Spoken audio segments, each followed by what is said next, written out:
Bismillahirrahmanirrahim. Assalamualaikum warahmatullahi wabarakatuh. Waalaikumsalam warahmatullahi wabarakatuh. Selamat malam teman-teman. Baiklah, pada malam hari ini alhamdulillah kita masih bisa bertatap muka dengan panjenengan ya. Kali ini saya akan membahas tentang rasa penasaran saya maupun Ijung ya, unek-unek kita dalam misi yang kemarin ya Mas Ijung, itu kita bertemu dengan yang namanya Syekh Subakir. Syekh Maulana Maghribi. Bukan Syekh Subakir, Syekh Maulana Maghribi ya. Pada saat pertemuan awal dengan Syekh Maulana Maghribi itu sempat bercerita mengenai kisah Semar ya, dan di situ rasa penasaran kita itu semakin tinggi ya. Banyak sekali cerita yang memang di luar sejarah pada umumnya ya, atau cerita pada umumnya, baik dari cerita rakyat maupun mitos maupun cerita paranormal ya, paranormal ya, terutama ya. Jadi mengenai Semar itu sendiri, itu sebenarnya seperti apa sih? Di sini kita akan membedah ya. Kita akan berasumsi. Yang jelas kita ngolah pikir Ya, mikir. kita ngopi ngolah pikir ya. Jadi kita berasumsi dan kita menafsirkan apa saja yang ngendikaaken, apa saja yang disampaikan ya oleh Syekh Subakir pada waktu pertemuan waktu itulah ya. Jadi seperti ini teman-teman ya. Sampai bercerita tentang itu dulu Bapak, cerita yang sudah di masyarakat umum loh, tentang Semar yang melawan Syekh Subakir. Oh iya. Kan itu sangat umum di masyarakat. Iya. Seperti ini ya teman-teman. Jadi kita akan bercerita tentang halayak umum ya. Halayak umum. Jadi mengenai cerita-cerita para spiritual atau para paranormal, atau cerita rakyat, atau cerita pewayangan ya, itu mengenai Semar. Tapi pada saat kita ketemu dengan Syekh Subakir, Maulana Maghribi. iya, saya Maulana Maghribi. Saya ingatnya Syekh Subakir terus ya, karena berkaitan dengan Semar. Jadi saya ingatnya Syekh Subakir terus. Pada saat kita ketemu dengan Syekh Maulana Maghribi ya, itu ceritanya sangat berbeda ya. Jadi kalau kita cerna, kita menafsirkannya seperti ini teman-teman ya. Jadi Semar itu sebenarnya tokoh fiksi. Oke. Kita satukan pemikiran dulu ya. Bahwa tokoh Semar sebenarnya itu fiksi ya. Jadi karangan. Itu setelah saya cerna dari pembicaraan Syekh Maulana Maghribi. Seperti itu teman-teman. Pada waktu itu Syekh Maulana Maghribi bercerita bahwasannya Syekh Subakir bertemu dengan Sang Semar, yaitu penguasa tanah Jawa ya, itu mengadakan suatu perjanjian. Iya, seperti itu ya ceritanya ya. Cerita yang beredar, cerita umum ya. Umum. Cerita umum. Itu perjanjiannya di Gunung Tidar.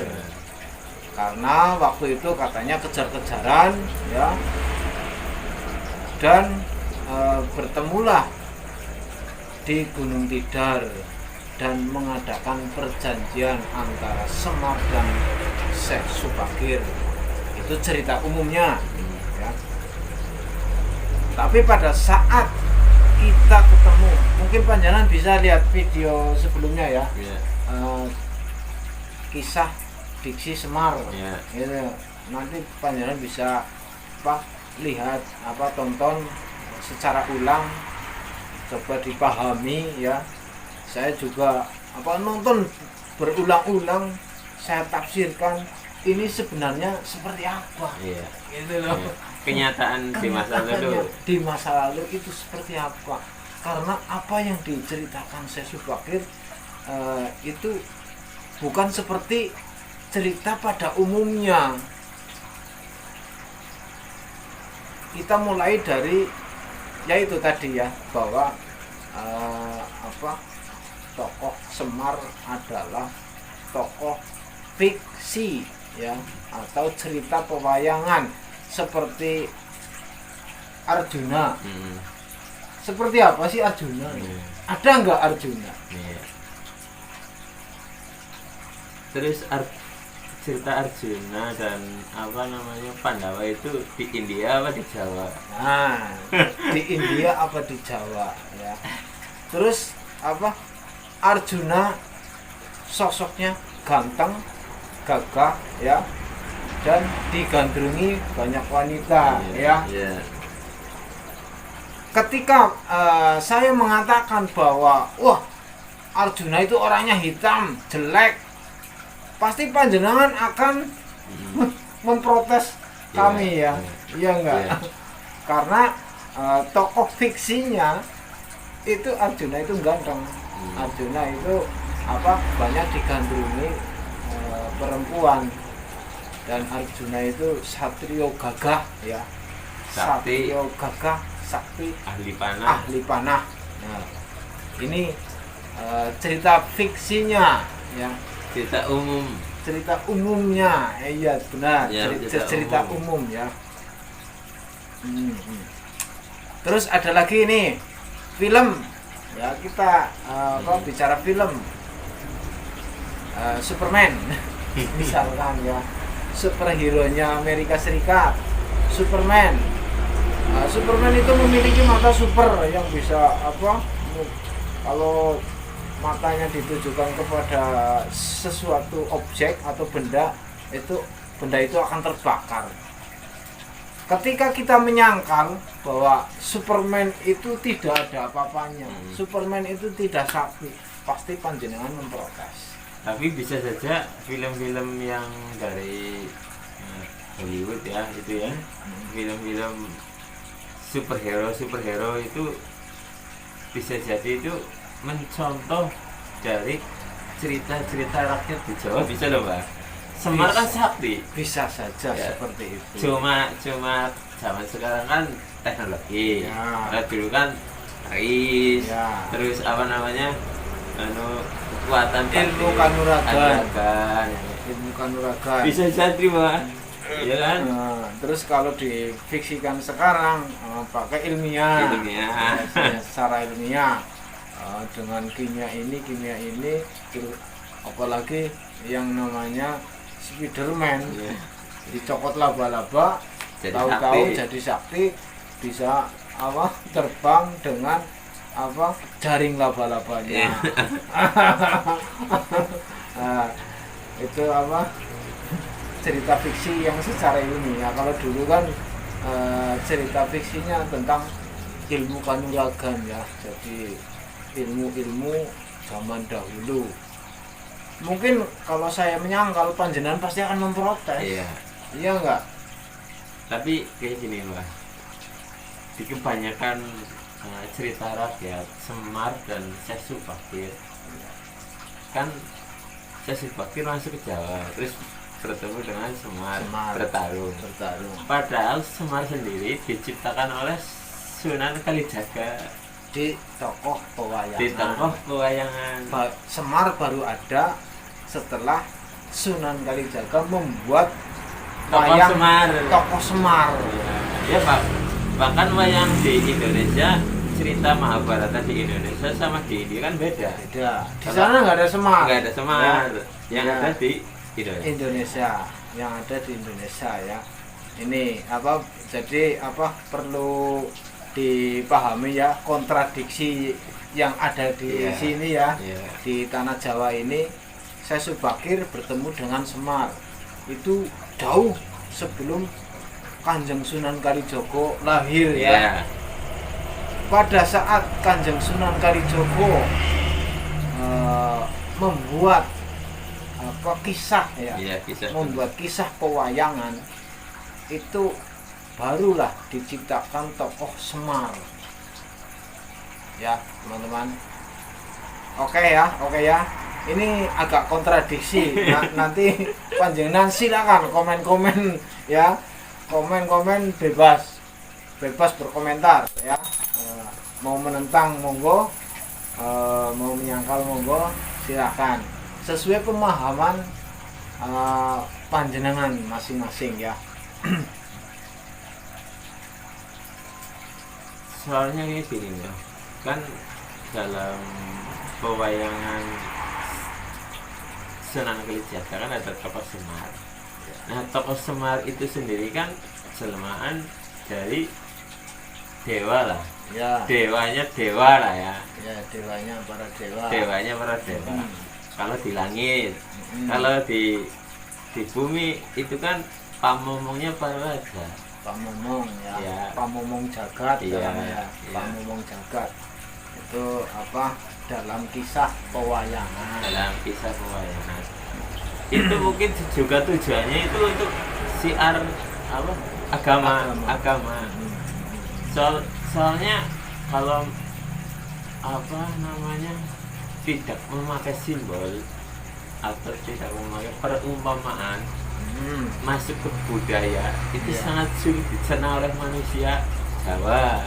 Iya, karena pada saat itu manusia Jawa itu apa sangat kuat dengan agamanya sendiri ya, yaitu Hindu atau Buddha ya, yang sangat mempercayai adanya leluhur ya, leluhur maupun cara kasarannya Simbau Rekso ya, Sang Hyang Ngakarya Jagat gitu ya, penguasa tanah Jawa gitu ya.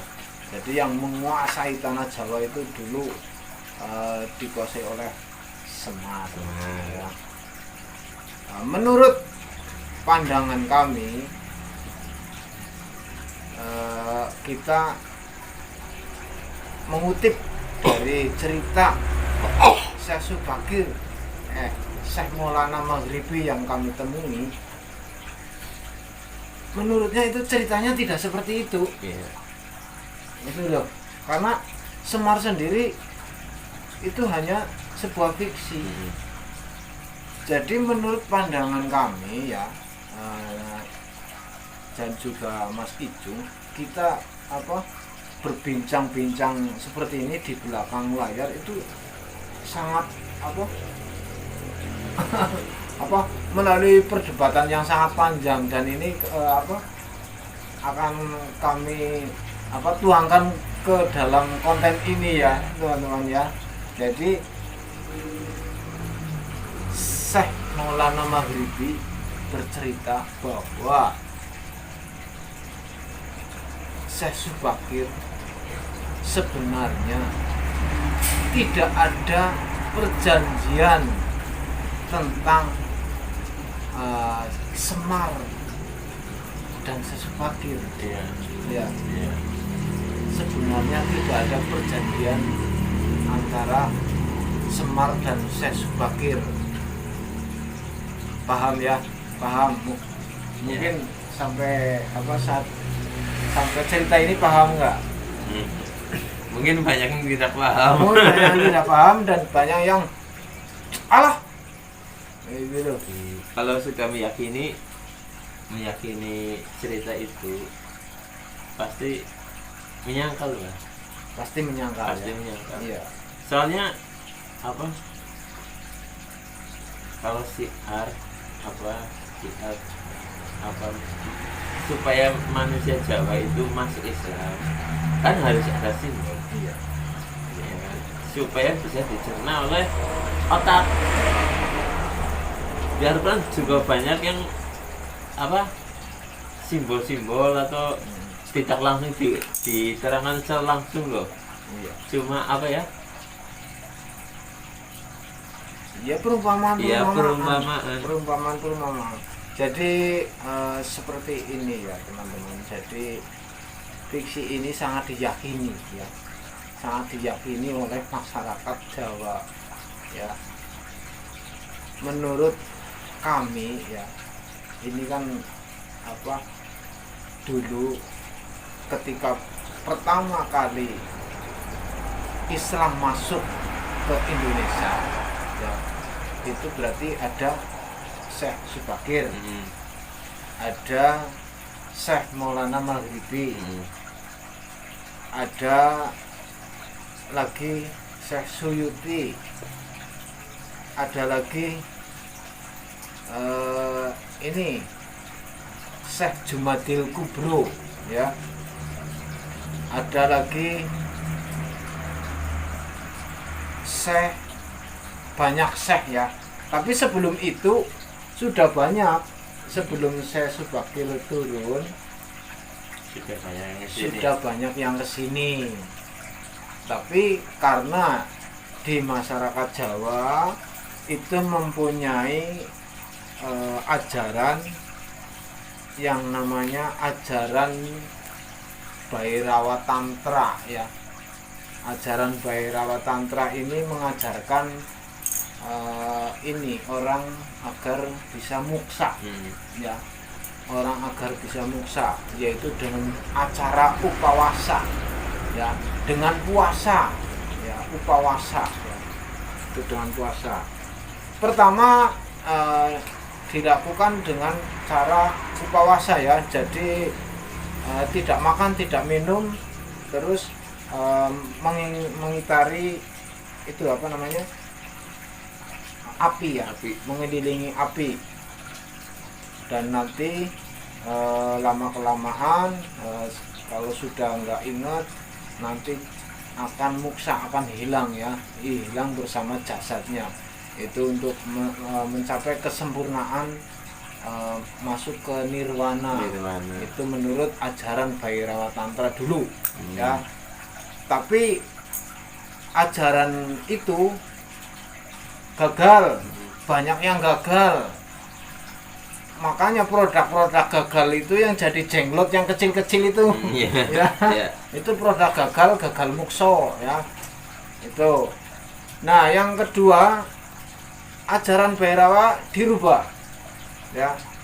Ajaran Bhairawa dirubah yaitu dengan cara memuaskan hawa nafsu ya. Nafsu itu dikenyangin dulu ya. Nafsunya panjenengan itu dikenyangin dulu, arep mabok, arep madon, arep membunuh orang, itu bebas ya. Dikenyangkan dulu nafsunya. Setelah nafsunya kenyang, baru orang itu kan udah bosan dengan dunia ya, karena sudah merasakan apa pahit manisnya dunia ya.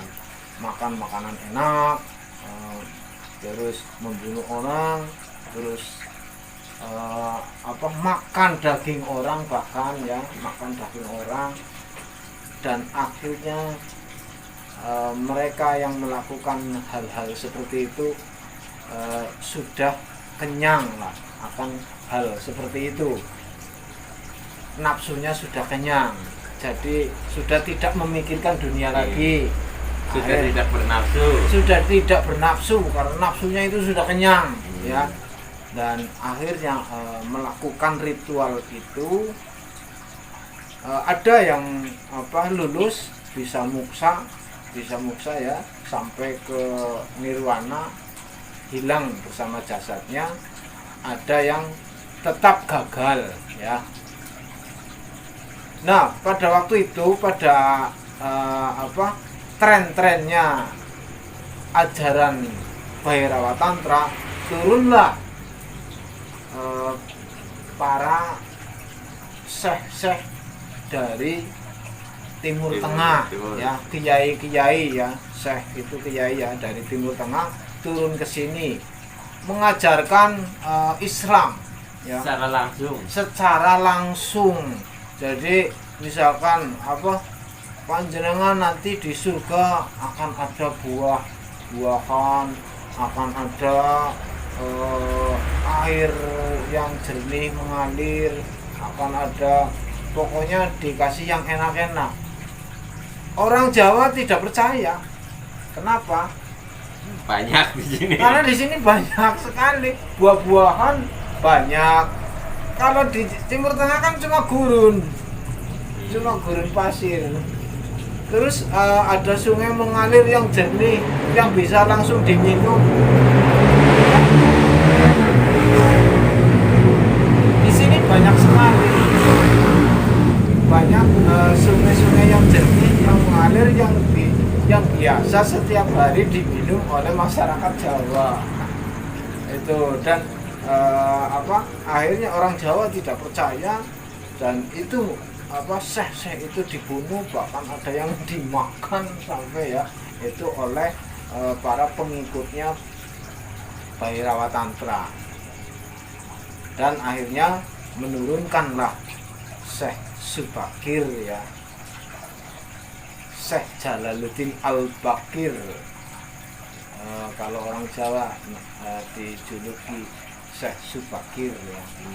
Dan Syekh Subakir ini turun ke Jawa, mengobrak-abrik itu semua ajaran Bhairawa Tantra ditentang habis-habisan ya. Dan akhirnya Bhairawa Tantra lari ya, dikejar-kejar itu sampai ke mana itu, Bali ya, ke seberang wetan ya. Tapi kayak gini Mas, Semar sendiri, misal Semar itu kan nenek moyangnya para Jawa. Kalau turun ke bumi kan menjadi pamomong para Jawa. Dan itu kan diwayang. Ya. Kalau misal itu menggambarkan Nabi Muhammad, menceritakan tentang Nabi Muhammad, tapi secara tidak langsung tidak menyebutkan Nabi Muhammad, tapi memakai simbol itu bernama Semar. Perumpamaan Semar ya, karena kalau Semar kalau di langit itu kan sangat sakti karena orang jadi dewa ya. Iya, rajanya dewa. Nah, Nabi Muhammad juga kan begitu. Iya enggak? Untuk apa? Untuk menggiring opini manusia Jawa pada waktu itu loh, Pak. Iya.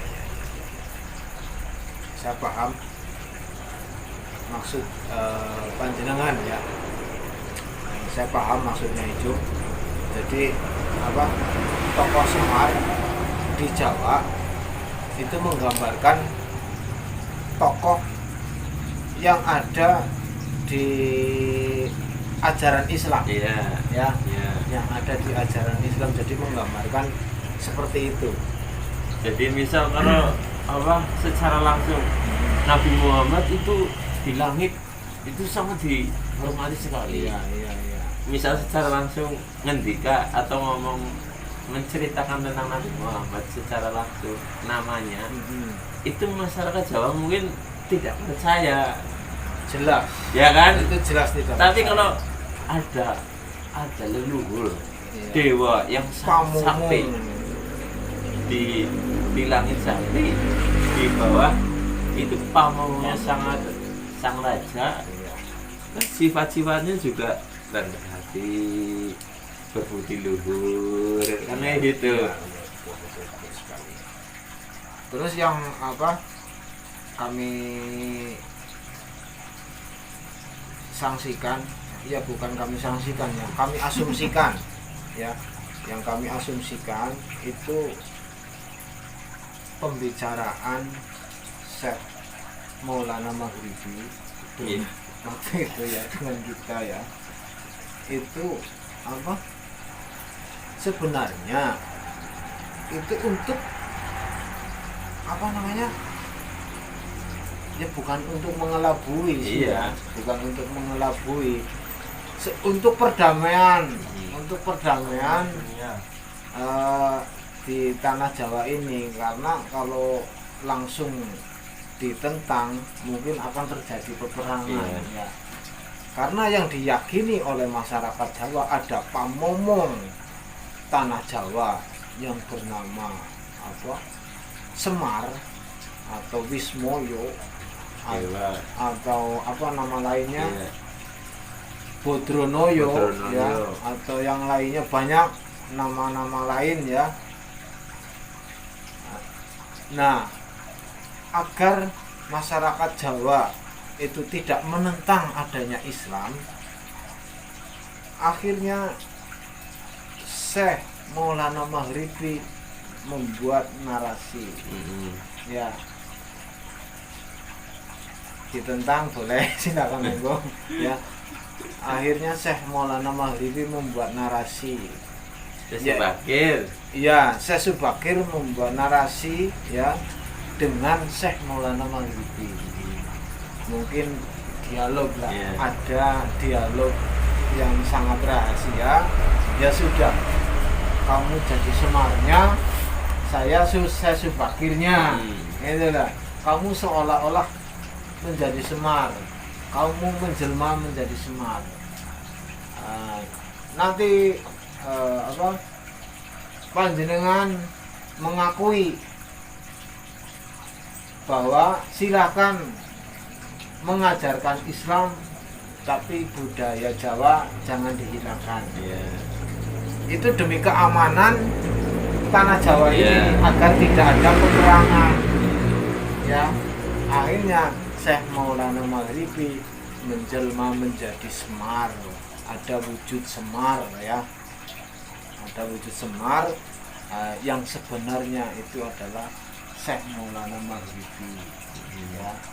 Dan Syekh Subakir menyatakan dengan apa Semar ada perjanjian di Gunung Tidar ya. Tidar itu artinya apa tadi dulu? Petinya di udara. Petinya di udar ya. Jadi ya, itu juga istilah, Gunung Tidar itu juga istilah ya. Petinya dibuka. Petinya itu dibuka ya, di udar itu. Waktu itu pas kita ketemu dengan apa yang mulia Syekh Maulana Maghribi ya, itu seperti itu teman-teman ya. Jadi apa seolah-olah itu Semar mau menerima Islam di tanah Jawa ini, asal budaya Jawa jangan dihilangkan. Tapi ketika budaya Jawa dihilangkan, saya akan nagih janji. Iya kan? Iya. Ya seperti itu ya. Iya. Seperti itu apa ceritanya.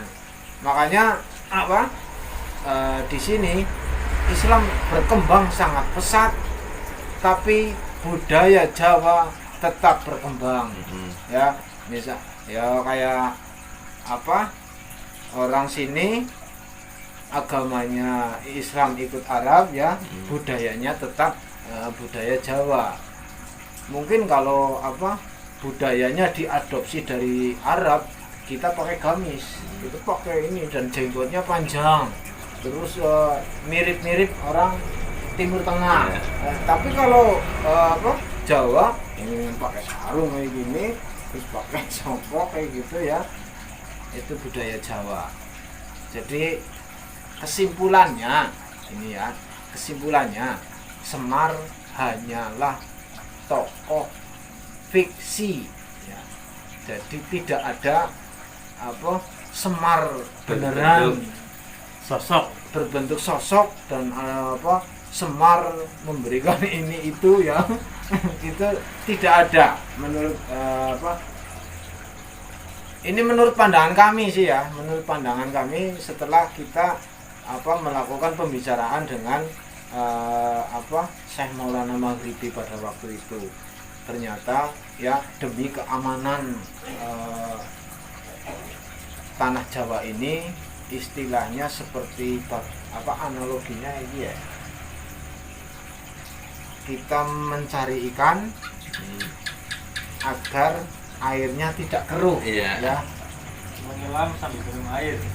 Iya, jadi kita mencari ikan agar airnya tidak keruh, itu seperti apa? Tapi kalau kayak gini Mbak, itu kan kalau namanya cerita tentang Syekh Subakir melawan Semar, itu diciptakan oleh dibukukan atau dikaryakan atau diceritakan yang mengarang itu Sunan Kalijaga bagaimana? Dulu Syekh Subakir memang pada waktu kesini itu melawan iblis di sini, tapi bukan Semar namanya. Bukan Semar melawan iblis bukan Semar dan kalah. Nah, karena itunya Islam masuk. Untuk lebih mendalam lagi ke budaya Jawa, akhirnya Sunan Kalijaga mengarang cerita bahwa Syekh Subakir itu melawan Semar. Nah, ya, karena Semar waktu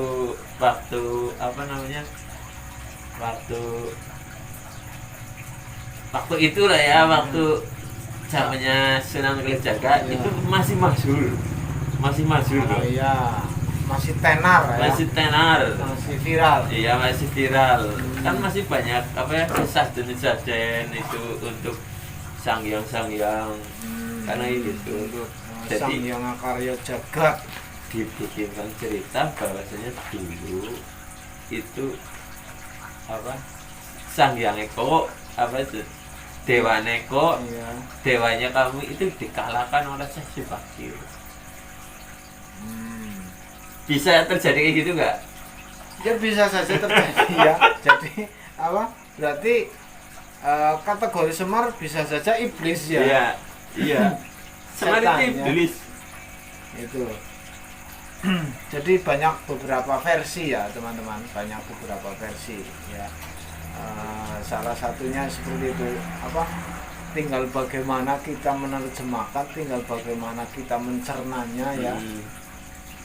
Ini hanya pandangan sekilas kami saja, karena ketika kita ketemu dengan Syekh Maulana Maghribi itu yang saya nggak bisa tidur ya, saya memikirkan itu.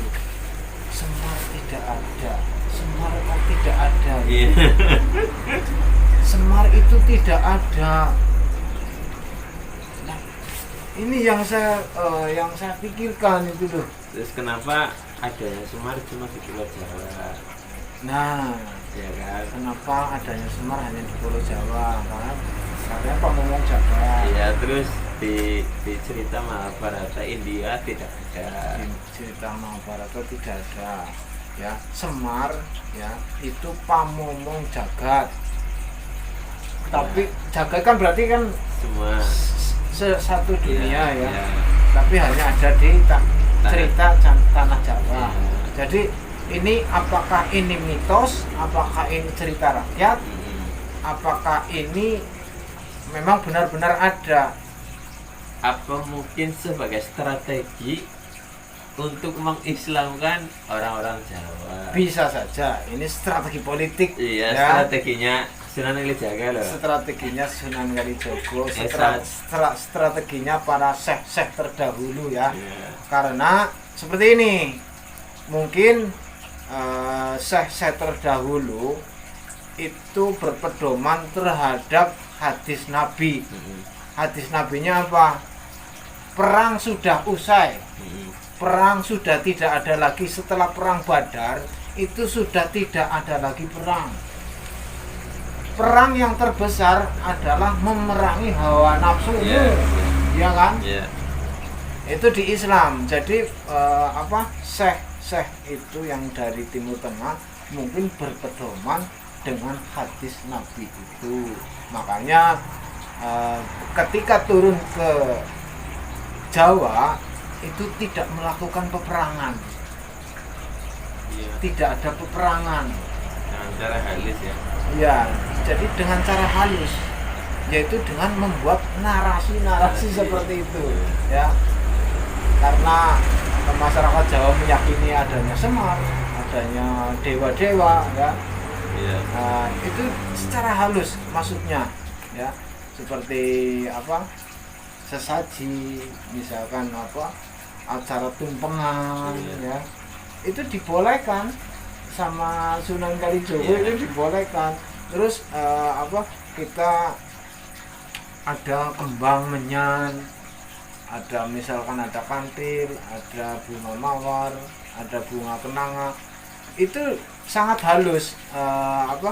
Kanjeng Sunan Kalijogo mengistilahkan itu, misalkan mawar, ya mawar itu mawarno-warno, urip nang alam dunia itu warna-warni, ya kan? Iya. Jadi mengistilahkannya sangat halus loh. Iya. Terus kenanga, ya. Ya. Jadi nang kono nang kene, ya. Orang itu tidak mesti harus di sini. Ada kalanya di sana, ada kalanya di sini, ada kalanya di. Iya. Jadi nang kono nang kene. Ya, Gitu ya. kena kayak gue, kena kayak gie. Kena kayak gue, kena kayak kae. Gitu. Jadi kena nang kono itu. Terus kembang kantil, ya. Kembang kantil. Kita harus gumantil, atine itu gumantil marang Gusti. Nah, akhirnya tujuannya Allah gitu. Iya. Tahu itu ya. Iya, akhirnya tujuannya Allah, ya, gumantil marang Gusti, yaitu Gusti Allah itu. Jadi masuknya secara pelan-pelan dan halus, ya. Jadi tetap ada kembang menyan dan lain sebagainya, tapi diistilahkan terus pelan-pelan diplesetkan, dimasukkan ke dalam Islam. Itu seperti orang kepungan kan dulu bacanya Hong Wilaheng, Iya. gitu ya. Hong Wilaheng kepada para leluhur, ini ganti saja dengan Al-Fatihah. Iya. Boleh upacara seperti itu boleh, tapi diganti dengan bacaannya ini Al-Fatihah. Itu cara Halus. yang sangat halus untuk masuk Islam masuk ke tanah Jawa, seperti itu ya teman-teman. Mungkin panjenengan bingung cerita apa ngalor ngidul, ya. Intinya Semar itu hanya cerita fiksi, ya, hanya cerita fiksi, narasi yang dibuat oleh para syekh agar masyarakat Jawa itu tetap damai, tidak ada peperangan, dan akhirnya pada masuk Islam. Lama-lama Islam di sini tumbuh berkembang pesat, ya, karena tidak menentang adat-adat Jawa. Seperti itu ya teman-teman. Itu kesimpulan kami, ya. Terus satu lagi, ya, yang paling penting ini ada lagi satu tokoh, ya, Nyai Roro Kidul. Iya. Nyai Roro Kidul itu sangat masyhur di dalam dunia spiritual, ya, Iya. maupun para dukun Pengganda uang. pengganda uang atau dukun cap apa ya itu, Iya. ya, para dukun aliran sana itu, ya. Jadi Nyai Roro Kidul itu sangat diyakini menjadi penguasanya Laut Selatan. Nah, ini yang sangat menarik ini. Jadi ini juga tokoh fiksi, apakah itu ada menurut panjenengan? Nyi Roro Kidul. Ya, Ratu Pantai Selatan. Ratu Pantai Selatan Nyai Roro Kidul. Belum ketemu siapa. Tapi kan ada cerita bahwasanya kalau raja-raja Jawa kalau ingin sakti harus menikahi Nyai Roro Kidul. Itu kan cerita. Ada cerita kayak gitu. Ada cerita kayak gitu. Cuma pas lagi Gus Dur menjadi presiden, Hmm. Nyai Roro Kidul sudah diislamkan. Jadi sekarang sudah pakai kerudung.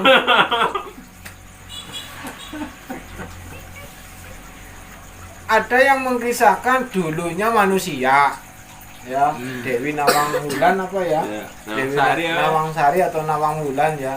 Ada yang mengkisahkan seperti itu. Ada yang mengkisahkan bahwa Nyai Roro Kidul itu murni jin. Ada ya, ada yang seperti itu. Tapi menurut kami itu hanya tokoh fiksi lah, ya, untuk menggiring opini masyarakat agar percaya adanya hal-hal seperti itu. Apalagi para dukun ini sangat senang. Kalau ada masalah goib-goib seperti itu sangat senang. Itu untuk ladang bisnisnya ya. Untuk ladang bisnisnya. Anda pengen kaya, ikut saya ke Pantai Selatan. Iya. Iya enggak? Iya. Anda pengen cepat dapat uang, ikut saya ke Pantai Selatan. Nah, itu menjadi ladang bisnis para dukuner Jawa ya. Tapi menurut saya itu murni fiksi. Cerita. Tapi ada yang sosok kok Mbak. Itu mungkin jin-jin apa ya Mbak? Seperti ini, teman-teman ya. Ketika orang meyakini sesuatu, ya, orang itu meyakini sesuatu, maka akan terwujudlah bentuk dari jin yang menyerupai pemikiran manusia. Iya. Oke, kita satukan pemahaman, boleh ya? Panjenengan meyakini adanya ular naga, ya? Di dalam tubuh. Apalagi kalau lagi cerita yang kemarin apa? Cakra apa ya namanya kemarin? Cakra tunda ini. Iya, tunda sini. Yang berasal dari tulang sulbi. Tulang belakang, ya. Seperti ini ya teman-teman ya. Seperti panjenengan meyakini adanya naga, ya. Naga. Apakah itu ada naga? Menurut panjenengan ada. Karena cerita-cerita yang dulu, cerita-cerita yang menurut nenek moyang kita ya, itu ada naga.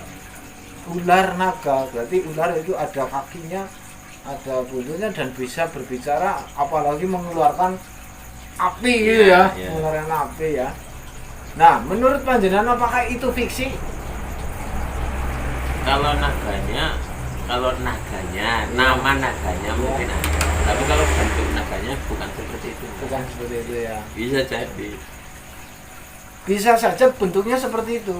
Hah? Bisa saja wujudnya naga memang seperti itu. Ya. Kenapa?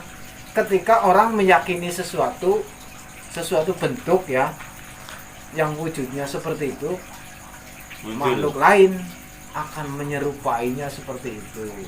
Jadi kesimpulan saya itu adalah fiksi. Oke ya. Kita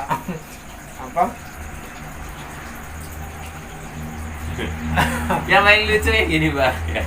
Naga punya naga yang kayak ular itu loh, kan punya kaki empat apa ya, ya. Tapi nggak punya sayap, bisa terbang. Nggak punya sayap, bisa terbang. Ada juga naga yang punya sayap, bisa terbang, mengeluarkan api. Itu bapaknya Zeus. Itu bapaknya Zeus. Ya. Hah? Biasa. Semar lagi Pak. Ya, kita kembali ke Semar ya teman-teman ya. Jadi menurut tafsiran kami ya, tafsiran kami dari beberapa buku atau dari beberapa kisah-kisah yang dikarang oleh manusia sebelumnya ya, menurut kami Semar hanyalah tokoh pewayangan ya, seperti Arjuna, Bima, terus ada Yudhistira, terus ada siapa lagi, Nakula Sadewa. Itu menurut kami hanyalah tokoh pewayangan. Seperti ini, Bima itu menggambarkan memiliki kuku Ponconoko ya. Bima itu kuat ya, kokoh. Terus Ponconoko, kuku Ponconoko, panca itu 5, noko itu apa? Anjir. Ya, pokoknya intinya itu sholat 5 waktu lah ya. Yeah. Ya, sholat 5 waktu itu agar agama itu tetap kokoh, itu menjalankan sholat 5 waktu. Dan Yudhistira itu memiliki jimat kalimat sada. Jadi sebelum masuk Islam harus syahadat dulu. Itu jimat kalimat sada. Jadi syahadat, sholat, ya, puasa. Syahadat, sholat, puasa. Nah, puasa ini kan apa? Menurut Islam kan mengekang ya, menahan hawa nafsu. Jadi Arjuna itu dicintai banyak wanita, tapi beliau itu tidak tertarik ya. Beliau itu maksudnya tidak terjerumus lah dalam lembah kewanitaan. Nggak kayak kita ya. Nggak terjerumus ya. Jadi kalau dikerubutin wanita itu nggak tergoda. Itu Arjuna ya. Itu seperti orang berpuasa ya. Jadi mengendalikan hawa nafsu. Terus Nakula Sadewa berarti itu yang masuknya zakat dan haji ya. Zakat, sholat, syahadat, sholat, puasa, zakat, haji ya. Itu zakat itu apa? Untuk membersihkan badan kita. Makanya Nakula itu kepandaiannya itu menyembuhkan orang, membersihkan hal-hal negatif yang ada di dalam tubuhnya panjenengan. Itu ya. Itu contoh. Jadi itu semuanya hanya perumpamaan ya, hanya itu perumpamaan. Tapi banyak sekali yang meyakini bahwa itu ada wujudnya. Ada yang meyakini bahwa itu memang ada orangnya. Tapi semua itu kisah fiktif ya. Dulu kan tidak ada sinetron, dulu tidak ada film. Jadi Sunan Kalijaga membuatlah wayang untuk hiburan teman-teman ya. Jadi menurut kesimpulan kami itu Semar, Bagong, Petruk, Bawor dan lain sebagainya itu hanyalah tokoh fiktif ya. Untuk menyampaikan ajarannya Nabi. Iya. Ya kan? Iya. Makanya kan Semar juga mempunyai 9 kunci untuk hidup bahagia, sangat iri. Ya. Terus mudah memaafkan. Ya kan? Apa lagi, Pak? Tidak dengki. Selalu tersenyum, murah senyum. Pokoknya yang namanya Semar itu wejangannya baik-baik, ya. Mengajarkan kebaikan-kebaikan itu di situ. Sebenarnya itu untuk perumpamaan agar orang itu apa menganut ajaran Islam secara pelan-pelan, ya. Eling lan waspada. Eling lan waspada. Banyak sekali wejangan-wejangan bijak dari itu.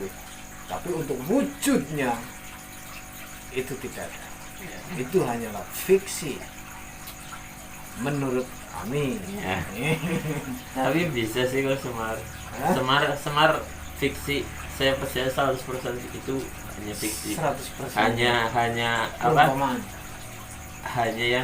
Hanya apa namanya? Dibuat oleh Sunan Kalijaga. Tapi kalau apa perang Mahabharata bahasanya itu ada atau tidak, itu saya masih ragu. Masih ragu. Iya. Tapi kalau Semar memang untuk media berdakwah Sunan Kalijaga. Betul. Ya seperti ini ya, itu kan sudah zaman berpuluh-puluh tahun ya dari sekarang. Wong yang sekarang saja, yang baru-baru saja, misalkan pohon lah, misalkan pohon akasia. Nama lain dari pohon akasia pohon apa? Alba atau pinus atau purnis. Iya, Purnis namanya akasia. Terus ada lagi banyak nama lain ya. Jadi ya untuk melenceng itu sangat gampang. Dan juga kan Semar digambarkan sebagai pamomong. Pamomong. Sama sebenarnya Kanjeng Nabi juga Pamomong jagat. Iya. Jadi secara tidak langsung ya menggambarkan Nabi Iya. Muhammad. Iya. Itu bisa saja seperti itu ya teman-teman. Jadi apa Islam masuk ke tanah Jawa itu dengan sangat halus. Jangan sampai apa orang Jawa itu kesentil hatinya itu loh. Jangan sampai salah apa menyampaikan. Iya. Sedikit salah menyampaikan jelas Iya. sembelih pangan. Iya. Depangan. Kayak apa syekh terdahulu Iya. sebelum Syekh Subakir ya datang ke Indonesia, datang ke Jawa ini. Nah, mungkin seperti itu ya teman-teman. Nah, nanti panjenengan silakan komentar-komentar di apa di bawah di kolom komentar pendapat panjenengan seperti apa. Silakan dicerna masing-masing karena ini mengandung kontradiksi ya. Saya tidak menganggap bahwa saya benar ya, dan apa saya juga tidak menganggap bahwa mereka salah seperti itu ya teman-teman ya. Baik, kalau misalkan apa cerita ini ada manfaatnya, silakan diambil yang sisi manfaatnya, buang sisi negatifnya. Terima kasih. Wassalamualaikum warahmatullahi wabarakatuh. Waalaikumsalam warahmatullahi wabarakatuh.